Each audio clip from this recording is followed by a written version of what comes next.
অবশেষে নীরবতা ভাঙলেন রাজ্যের মুখ্যমন্ত্রী মানিক সরকার। শুধু তাই নয়, প্রায় ২০ বছর ধরে রাজ্যের মুখ্যমন্ত্রী তিনি।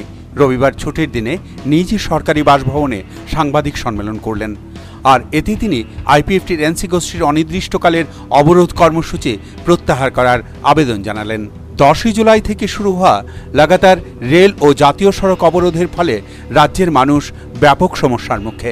মুখ্যমন্ত্রী এদিন জানান, অবরোধের 7ম দিনে মুখ্য সচিবকে আইপিএফটির এই কর্মসূচি প্রত্যাহার করার জন্য তাঁদের সঙ্গে বৈঠকে বসার কথা বলা হয়েছিল। সেই মতো বৈঠক হয়। পরিস্থিতিতে সমস্যা হচ্ছে, রাজ্যের নানা অংশের মানুষ নানা ধরনের সমস্যায় পড়েছেন। তো আমরা আমাদের মুখ্য সচিবকে সরকারের পক্ষ থেকে তাদের যে নেতৃত্ব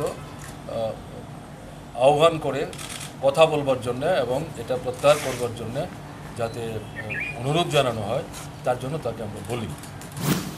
বৈঠক শেষে এনসি দেব বর্মা জানিয়েছিলেন যে তাঁদের এক প্রতিনিধি দল দিল্লিতে কেন্দ্রীয় সরকারের সঙ্গে কথা বলবেন, তারপর তাঁরা সিদ্ধান্ত নেবেন।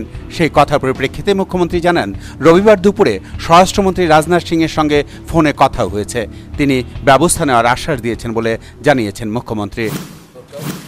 সেই মতো আমি দুপুরবেলা আমাদের মাননীয় কেন্দ্রীয় স্বরাষ্ট্রমন্ত্রী রাজনাথ সিং মহোদয়, তার সাথে আমি কথা বলি। তাকে আমি সমস্ত বিষয়টা জানাই এবং বলি যে তাদের এরকম দুজন প্রতিনিধি নাকি গেছেন, তো তারা কথা বলতে চাইছেন আপনাদের প্রতিনিধির সাথে, তারা কথা বলার সুযোগ পাচ্ছেন না, তাতে আমাদের এখানেও সমস্যা হচ্ছে। তা আমরা তো আপনাদের সহযোগিতা চাই, তো আপনারা এই ব্যাপারটা তাদের প্রতিনিধিদের সাথে কথা বলে কেন্দ্রীয় সরকারের যে অবস্থান সেটাও পরিষ্কার করুন এবং তাদেরকেও বলুন যে এই জাতীয় সড়ক অবরোধ এবং রেল অবরোধ তারা যাতে তুলে নেন, সেটা ওনাকে আমরা অনুরোধ করি। তিনি আমার এই বক্তব্য শোনার পর তিনি বলেছেন, নিশ্চয়ই আমি দেখব কী করতে পারি। এই প্রতিশ্রুতি তিনি আমাদের দিয়েছেন, এখন আমরা অপেক্ষা করব। আইপিএফটির ডাকা এই অবরোধ কর্মসূচি প্রত্যাহার করে নেওয়ার জন্য এনসি গোষ্ঠীর নেতৃত্বের কাছে সরকারের প্রধান হিসেবে আহ্বান জানান তিনি।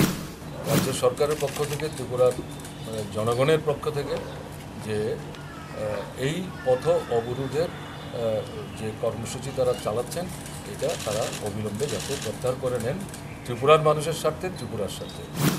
কয়েকদিন যাবৎ বিরোধী দলগুলি অবরোধের ঘটনায় মুখ্যমন্ত্রীর বক্তব্য জানতে চেয়ে বারবার সরব হয়েছিল। সময় বেঁধে দেওয়া হয়েছিল তাঁদের পক্ষ থেকে। সবকিছুর জবাব দিতেই নিজ বাসভবনে সাংবাদিক সম্মেলন করে বিষয়টি স্পষ্ট করলেন তিনি। তার আহ্বানে সাড়া দিয়ে আইপিএফটি তাঁদের কর্মসূচি প্রত্যাহার করে কিনা সেটাই এখন দেখার। Bureau report, news vanguard.